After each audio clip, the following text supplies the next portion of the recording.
Migraine, భుజం నొప్పి, నడుం నొప్పి, మోకాలు నొప్పికి నిజమైన పరిష్కారం ప్రాణ పెయిన్ క్లినిక్ లో. నమస్తే జయ. రమ్మగారు, కార్తీక పౌర్ణమి విశిష్టత, కార్తీక మాసంలో చాలా విశిష్టత కదా. ఆ రోజు కోసమే నెలంతా కూడా చూస్తూ ఉంటాము. సంవత్సరం అంతా దీపారాధన చేయని వాళ్ళు ఆ రోజు చేసేద్దాం పెట్టుకుందాం అలా అనిపిస్తుంది. అయితే ఇది ఏడాదంతా మానేసి ఆ ఒక రోజు చేస్తే సరిపోతుంది కాదు. ఒకవేళ కుదరకపోతే ఆ రోజు చేసుకోవచ్చు. కార్తీక పౌర్ణమి నాడు చంద్రుడు చాలా ప్రశాంతంగా ఉంటాడు, ప్రసన్నంగా ఉంటాడు. వెదరు అట్మాస్ఫియర్ చాలా బాగుంటుంది. మామూలుగా శరత్కాలమే చాలా అనుకూలమైన కాలం. ఇది ఉపాసనా కాలం కదా కార్తీక మాసం. సో పౌర్ణమి నాడు పగలు ఉపవాసం ఉండి రాత్రికి చంద్రోదయం అయ్యాక దీపారాధన చేసుకుని శివారాధన, అమ్మవారిని ఆరాధించడం, విష్ణువారాధన కూడా చేయొచ్చు. ఈ దీపాలు ఒత్తులు వెలిగించుకుని తర్వాత భోజనం చేయటం. ఈ రోజున చేసేటువంటి దేవాలయ దర్శనం కానీ, దీపారాధన కానీ, తర్వాత నది కానీ సముద్రంలో కానీ స్నానం చేయటం. సముద్ర స్నానం చేస్తారు తెల్లవారుజామున కార్తీక పౌర్ణమి నాడు. మామూలుగా పౌర్ణముల్లో సముద్రాల దగ్గరికి వెళ్ళం మనం. అవునవును. ఈ ఒక్క కార్తీక పౌర్ణమికి మాత్రం సముద్ర స్నానం చాలా విశేషంగా చెప్తారు. చంద్రుని యొక్క శక్తి ఈ సముద్ర జలాల్లో ఉంటుందని, అప్పుడు కనుక స్నానం చేస్తే జీవితం చాలా ప్రశాంతంగా మారుతుందని చెప్తారు. కుదిరిన వాళ్ళు చేస్తారు. ఇప్పుడు అవకాశాలు కొంచెం తక్కువగా ఉన్నాయి. నదిలో స్నానం చేయటం, ఇంకా లేకపోతే వాపి కుపతటాకులు మనకు చెప్తారు కదా, నువ్వు ఈ బావి ఏదైనా చిన్న చెరువు అలాంటి చోటైనా సరే ఎక్కడైనా సరస్సుల్లో స్నానం చేయటం విశేషమైన ఫలితాన్ని ఇస్తుంది. సరస్సు తీరంలో చేసేటువంటి దాన ప్రక్రియ కూడా చాలా అద్భుతమైన ఫలితాన్ని ఇస్తుంది. మనం అన్నీ చేయలేకపోతాం, మనం కుదిరింది చేయగలుగుతాం కదా. మనకి ఏం కుదురుతుంది? సులువుగా తెల్లవారుజామునే లేచి స్నానం చేయటం, కొంచెం ఇంట్లో దీపారాధన చేసుకోవటం. కుదిరితే 9 గంటలకో 10 గంటలకో ఒక మాట వెళ్ళి సమీపంలో ఉన్న శివాలయానికో విష్ణువాలయానికో వెళ్ళి దర్శనం చేసుకోవటం. సరే, పగలు ఉపవాసం చేయటం, సాయంకాలం అవగానే కూడా వెళ్ళి గుళ్ళో దీపారాధన చేసుకొచ్చి 365 ఒత్తులు వెలిగించటం. అవును, సంవత్సరానికి సరిపడా మొత్తం. అంటే మామూలుగా నా ఉద్దేశం నేను ఒకళ్ళకే చేయాలని అనుకుంటాను. భార్యాభర్త ఇద్దరికి చేయాలని మనం నిరుడు కూడా ఇదే పాయింట్.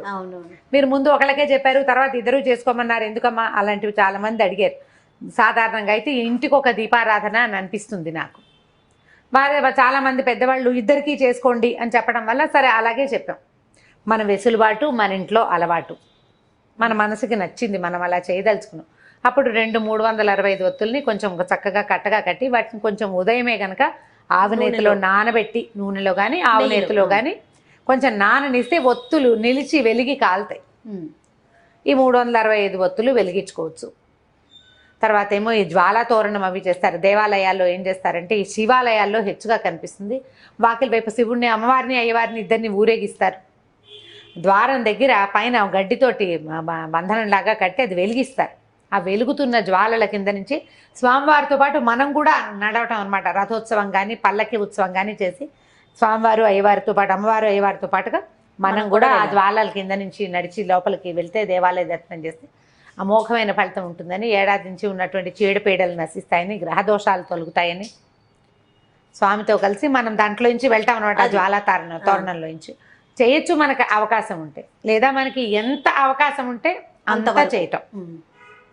ఇందులో చంటి పిల్లలు, తల్లులు, గర్భవతులు, బాలింతలు, వృద్ధులు, అనారోగ్యంతో ఉన్నవాళ్ళు వీళ్ళందరూ ఉపవాసం చేయాలనే విధానం పెట్టుకోబోకండి.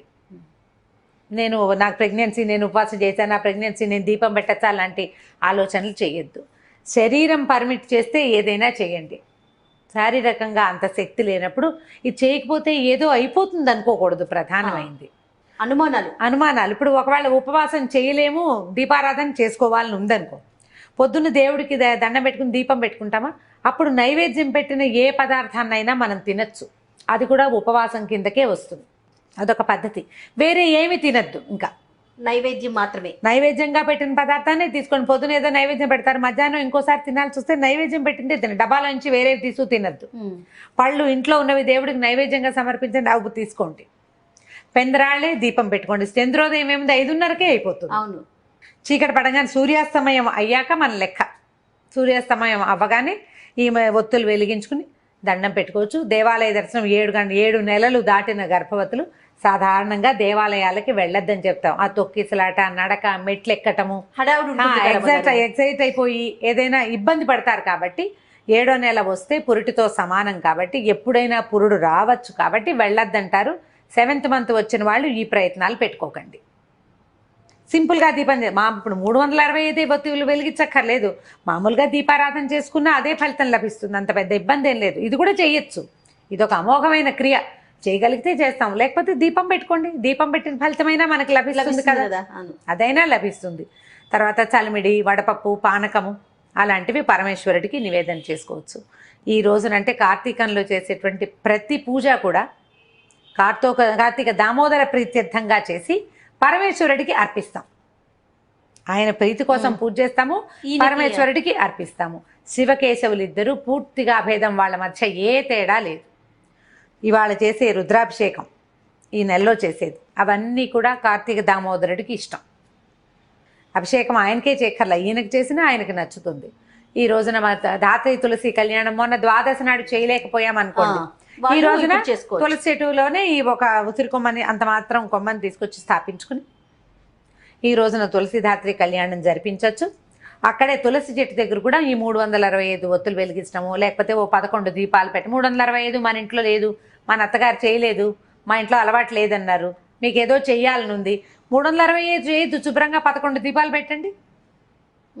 11 దీపాలు పెట్టుకోవచ్చు కదా, జ్వాల ఇట్లా తోరణంలాగా కనపడుతుంది. ఇది చేయొచ్చు. నదీ జలాల్లో దీపాలు వదిలిపెట్టడం, అరటి దీపాల్లో చిన్న చిన్న ఇవి చేసి దాంట్లో కొద్దిగా ఆవునేతి ఒత్తుల్ని వేసి వెలిగించి జ్వాలా తోరణంలాగా వదిలిపెట్టడం, దీపమాలిక సమర్పణం. దీంతోపాటు దీపస్తంభ సమర్పణ అని ఒక విశేషమైన పూజా విధానం మనకి కార్తీక పురాణంలో చెప్తారు. ఎత్తైన దీపాన్ని సమర్పించడం, ఆ వాకిట్లో అక్కడ కూడా మన కేరళ స్టైల్లో కనిపిస్తుంటే చుట్టూ పెద్ద పెద్ద ఎత్తైన దీపపు సెమ్మాలు పైన కాదు, మన వాకిళ్లలోనే దీపపు సెమ్మ పెట్టి చక్కగా వెలిగిస్తారు. అట్లా మనం దేవతా మందిరానికి ఎదురుగుండా కొద్దిగా ఎత్తుగా ఒక పీట లాంటిది ఏర్పరిచి ఆ ఎత్తు మీద దీపారాధన చేసి పెట్టడం కూడా విశేషమైనది. అంటే ఎవలు అవి వేస్తారు వాళ్ళు, మన దగ్గర అంత అవకాశం లేదు. ధాన్యం పోయొచ్చు, బియ్యం కూడా పోయొచ్చు. ఆ బియ్యం పోసి దాని మీద పళ్ళెం పెట్టి దాంట్లో దీపారాధన పెట్టండి, అది కూడా ఒక మంచి సేవ. అలా కూడా చేయొచ్చు. పగలేలాగా ఉపవాసం ఉంటో సాయంకాలం పెందరాళ్ళే వంట చేసుకుని స్వామికి సమర్పించుకుని చక్కగా భోజనం చేసేసేయండి. ఇప్పుడు ఈసారి సరిగానే వచ్చేది, శుక్రవారం వచ్చింది కదా, శుక్రవారం వచ్చింది పౌర్ణమి. పగలేలాగా నక్తాలు ఉండే అలవాటు ఉన్న వాళ్ళు ఉంటారు. కార్తీక నక్తాలు అంటే పగలు ఉపవాసం ఉండి రాత్రి భోజనం చేసేవాళ్ళు, వాళ్ళు ఈ సాయంకాలం భోజనం చేయొచ్చు. అలా కాకుండా ఒక పొద్దు ఉండే ప్రాక్టీస్ ఉన్నవాళ్ళు, ఒక పొద్దున్న తిని రాత్రి మానేసే పద్ధతి ఉన్న వాళ్ళు, అంటే పగలు భోజనం చేస్తారు కార్తీకంలో, సాయంకాలం పలహారం చేసేవాళ్ళు, దాన్ని ఈరోజు ముందుకు మార్చుకోండి, ఇటు మార్చండి. పగలల్లా అభోజనం ఉండి ఉపవాసం ఉండి సాయంకాలం భోజనం చేయటం. ఈ రోజున చేసే లలితా సహస్రనామార్చన కూడా చాలా ఫలితాన్ని ఇస్తుంది. చంద్రబింబంలో లలితాదేవిని భావించి దీపం చూపించటము, అమ్మవారికి వెండి పళ్ళెంలో పాయసం పోసి నైవేద్యం చేయటము కూడా అద్భుతమైన ఫలితాన్ని ఇస్తుంది. ఏ పూజ చేసినా కూడా మనస్ఫూర్తిగా మీరు చెయ్యగలిగినంత శక్తి అనుసారం, గొడవలు పడకుండా, వాదనలు హడావిడులు లేకుండా తాపీగా చేసుకోగలిగే చిన్న పూజ నుంచి పెద్ద పూజ వరకు ఏదైనా భక్తి శ్రద్ధలతో హైరాన్ లేకుండా మీ ఇంట్లో ఉన్న అలవాట్లను బట్టి మీరు సమీపంలో ఉన్న పెద్దవారు ఎవరి మాట అయినా వినదలుచుకుంటే వాళ్ళ మాట ప్రకారం చేసుకోండి. ఇంట్లో వాళ్ళని కాదని భర్తని నిరాకరించి చేసిన వ్రతాలు ఫలితాన్ని ఇవ్వవు. మీ అత్తగారు ఉన్నారు మీతో పాటు, మా ఇంట వంట లేదు ఇవన్నీ చేస్తున్నావు నువ్వు అంటే అవి చెయ్యొద్దు. మీ ఇంట్లో ఏది ఉందో అది చెయ్యండి. లేదా అన్నిటికంటే ఈజీ, దేవాలయ దర్శనం సులువు, దేవాలయానికి వెళ్ళి దీపం పెట్టుకోండి. ఓ దీపారాధన కుందు పట్టుకెళ్తాం, ఓ డబ్బాలో కాస్త నూనె తీసుకెళ్తాం, లేదా నెయ్యి తీసుకెళ్తాం, ఒత్తులు తడిపి పెట్టుకోండి, చిన్న ప్రమిదలు తీసుకెళ్ళండి, చక్కగా వెలిగించండి. పిల్లల్ని, ఆడపిల్లలు ఉంటే మగ పిల్లలు ఉన్నా వెంబడి పెట్టుకు తీసుకెళ్ళి వాళ్ళతో కూడా ఒక దీపం పెట్టించండి. ఎవరైనా పెట్టిన దీపాలు ఉంటే వాటిని కొద్దిగా ఒత్తి ఎగసం దోసి మరో చుక్క మన సీసాలో నూనె ఉంటే అలాగా నూనె వేయండి. అవన్నీ కూడా విశేషమైన ఫలితాలు ఇస్తాయి. ఏదైనా ఒక సత్క్రియ చేయటమే అంతే, దాంట్లో వాద ప్రతివాదాలు వాటికి తావి ఇవ్వబోకండి. ప్రశాంతంగా చేసుకోండి. ఏం పూజ చేసినా కూడా చక్కగా వాకిట్లో ముగ్గేసుకోవటం, ఇల్లు వాకిలు తుడుచుకోవటం, సాయంకాలం పెందరాళి వాకిట్లో కాస్త నీళ్ళు చల్లి ముగ్గేసుకోవటం, తులసి చెట్టు దగ్గర ముగ్గు వేయటం, ఈ దీపారాధన చేసుకోవటం, ఇవి చేసేసి తర్వాత ఒక చెంబు నీళ్ళు పోసుకోవడం, స్నానం చేసేసి చక్కమని దీపాలు అది పెట్టేసుకుంటే మీరు వంట చేసుకోవచ్చు. పెద్దవాళ్ళకి ఇబ్బంది లేకుండా, పిల్లలు ఆకళ్ళకి ఆగలేకపోతారు. ఏర్పాటుగా చూసి మాత్రం చేసుకోండి. మనం ఇబ్బందులు ఏ పడుతూ కాదు. పూజ చేసినా కూడా మన ఇంట్లో వాళ్ళు ఇబ్బంది పడి పెద్దవాళ్ళు బాధపడే పరిస్థితి అయితే మనకి పెద్దగా ఫలితం లభించదు. నెగిటివ్ ఇవి ఫోర్సెస్ వచ్చేస్తూ ఉంటాయి కదా, దాన్ని నెగిటివిటీని రానివ్వకుండా మాత్రమే పూజ చేసుకోవాలి. అన్ని సముదాయించుకొని ముందుకు వెళ్ళాలి అంతే. రమ్మగారు నమస్తే. నమస్తే జయ. అత్యాధునిక ఫీచర్స్ తో బెస్ట్ క్వాలిటీ సినిమా చూడండి యూఎస్కే లగ్జరీ హోమ్ సినిమాతో.